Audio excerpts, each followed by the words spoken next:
showbiz fanatics, narito na ang mensahe ni Mr. Daniel Padilla para kay Miss Catherine Bernardo sa kasagsagan ng kanyang contract signing. Ang lahat ng yan, but before that, if you haven't subscribed yet to my YouTube channel, please don't forget to like, share, and subscribe at hit mo na rin ang notification bell for more showbiz updates. And please don't forget to hit all para ikaw ang unang-una makakapanood sa lahat ng ating mga updates. So, nais ko po muna magpasalamat sa inyo sa lahat ng mga Katniel fans na lagi pong nakasupport at nanonood sa mga videos po natin.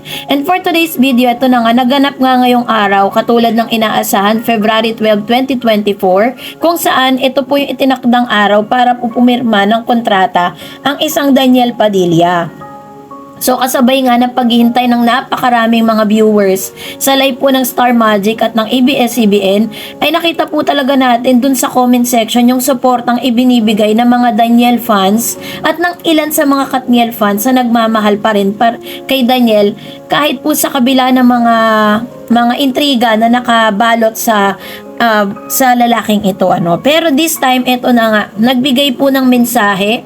Halos lahat po ng mga tao doon ay katulad ng nangyari po doon sa contract signing ni Miss Catherine Bernardo ay nagbigay ng mensahe ang ilan sa mga malalapit na tao dito kay Daniel at nakita natin talaga na doon po sa pinagdadaanan niya, tanging ang pamilya niya lang ang naging sandigan niya sa mga panahon na talagang siya po ay down na down. Grabe, 'di ba?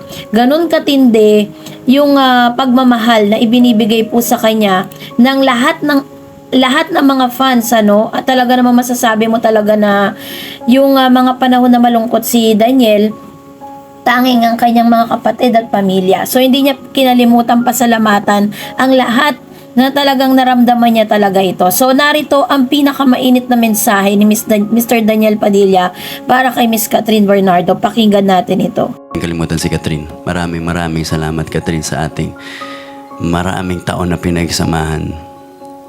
You know, hindi mawawala sa puso ko magaganda nating memories at ating mga adventures at journeys na pinagsamahan. Thank you very much.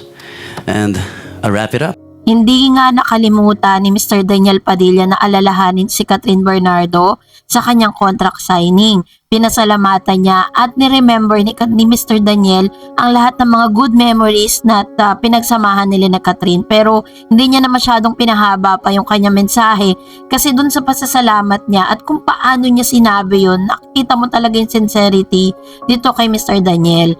Yun lang yung pagkakaiba nila. Kung si Catherine noong siya po ay nagkaroon ng contract signing ay hindi niya nabanggit si Daniel Padilla o hindi niya man lang nabanggit kahit man lang pangalan ni Daniel Padilla doon po sa kanyang contract signing.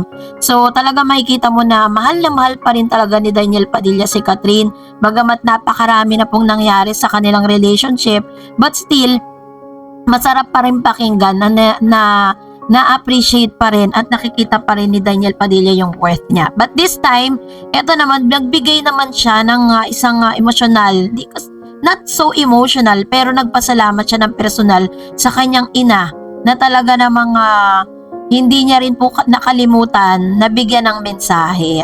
Dahil deserve din naman po ni Miss Carla na makarinig ng ganito. Let's watch this.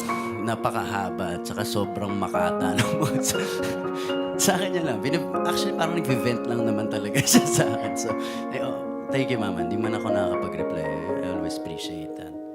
And Minipking ni Daniel Padilla na talaga namang ang nanay niya, si Miss Carla Estrada talaga yun nakasama niya at nagbibigay ng mga inspirational words for them. Siyempre, alam po, sabi ko nga po sa inyo sa mga recent vlogs po natin na kapag nasasaktan ng anak, mas doble ang sakit na nararanasan ng isang ina. Nararanasan ko yon dahil ina na rin ako at ganun din ako sa mga anak ko. So, mali man or tama man ang kanyang anak, of course, tayo po mga inang siyang nasasaktan para sa kanya. But this time, napakaganda po nang nangyari ngayon. Parang no more dramas. They just gusto lang talaga nila matapos na rin yung contract signing. So kayo po, anong saloobin ninyo patungkol dito? At ngayon, magbasa tayo ng inyong mga komento patungkol sa ating last update. Sabi ni Ma'am si Sharon Sebastian, kasi minsan ibinigay mo na ang lahat pag-unawa at buong pagpapatawad. Kaso ang akala ni Dij, pwede na niyang gawin tanga si Kat. Ang tanga na pag natututo kahit minsan di nababalik yan sa dating mas matino pa pa yan sa mga taong nagloloko sa kanya. Pag kubos ka na, wala nang matitirang patawad. Ayun. So, tama naman po, no? I understand exactly how you feel, Ma'am si Sharon. And sabi ni Ms. Veronica Bermejo, yes, maraming beses na nag-cheat at yung ate panikat ang nag-reveal. Kaya nga tahimik ang guy, guilty as charged. Sabi naman ni Giselle, taas ng pride. Ayan. So, hindi naman niya nagustuhan yung pagiging mataas ng pride ni Catherine. Siguro po wala kasi tayo sa posisyon ni Catherine kung bakit ganito yung nakakapagsalitain tayo ng mga ganitong bagay. Sabi ni Monix Cordero, hindi sikat ang habol ni Daniel kundi ang nasirang karir niya. Sayang naman ang opportunity para kay Daniel na bigla na lang nawala. Sabi ng paglatid, kung ayaw nyo sa'yo, wag. O, diba? Simple. Kung ayaw sa'yo, di wag. Kaso nga lang hindi ganun si Daniel diba? Pinupurso niya pa rin po si Catherine as of the moment. Sabi ni Lera Vanales, naniniwala ako na taos puso siyang humihingi ng tawad sa iyo, Kat. Sana mapatawad mo siya kung yan na lang ang gamot sa sobrang sakit at lungkot nararamdaman niya. Alam kong nagsisisi siya sa mga kasalanan ginawa niya sa iyo. Sana mapatawad mo siya at ituring man lang bilang kaibigan na rin si Daniel. Hindi naman mabigat sa kalooban mong magpatawad sa kanya, Kat, dahil alam kong mahal na mahal mo pa rin si Daniel hanggang ngayon. Ipinakita mo. Yan. So, ito po yung sinasabi nila na parang nararamdaman ng ilan sa mga manonood kung gaano ka-sincere yung paghingi nga ng tawad ni DJ, no, dito kay Daniel, ay kay Kat. So, yun nga, wala tayo sa posisyon para po mag-judge kung ano ba talaga yung tunay na nararamdaman at kung ano yung sakit na naramdaman or naranasan nitong si Catherine. Sabi niya pa, ipakita mo lang sa mga fans mo na okay ka na, nagalit ka sa kanya dahil ginawa niya sa'yo, pero sa kaloob-looban ng puso mo, nararamdaman mo pa rin ang pagmamahal mo kay DJ at ganon din siya sa'yo. Sana mapatawad mo siya, Kat, at ituring mo siya bilang kaibigan man lang. Yun, so ito po yung kanyang pakiusap dito po kay Miss Catherine. Pero anyways, syempre, sabi ko nga sa inyo, only Catherine Bernardo has the right to choose and has the right to decide kung ano ba talaga yung gusto niyang gawin. Wala tayo sa posisyon para po diktahan siya, 'di ba? Dahil tayo po yung mga supporters lang. And sabi naman ni Lorenzo, wag muna ngayon, hayaan mo muna, space muna, pakita mo na nagsisisik ka na dapat sabihin mo sa madlang people. Sabi ni Luz Biminda Davilla, naku Catherine, wag mo nang balikan si Daniel, babaero, tama na. Ayan. So ito naman yung mariing sinabi ni Miss Luz Biminda, tama na raw, wag na, tapos na, no? Pero syempre, alam nyo na, ang pagmamahal, hindi naman yan nakabase lang sa kung ano yung matalino naman si Catherine And sabi ni Olive La Rosa, he deserved everything that is coming his way. I admire Catherine's strength and resilience. You make us proud. Ayan. So talaga nakaka-proud naman talaga.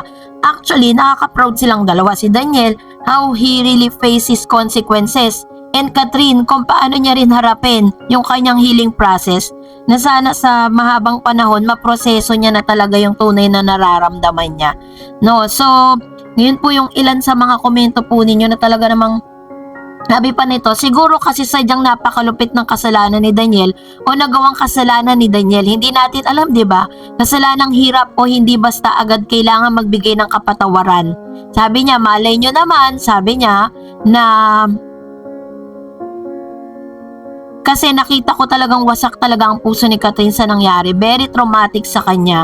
Kung magaling kayo mag-observe, makita sa kilos ng tao yon. Kaya respetuhin natin ang desisyon ni Catherine. Ayan. I respect also the decision of Catherine. And that's it for today. For more videos and updates, please don't forget to like and subscribe. And please don't forget to follow my Facebook page, Dar Eds TV. God bless everyone.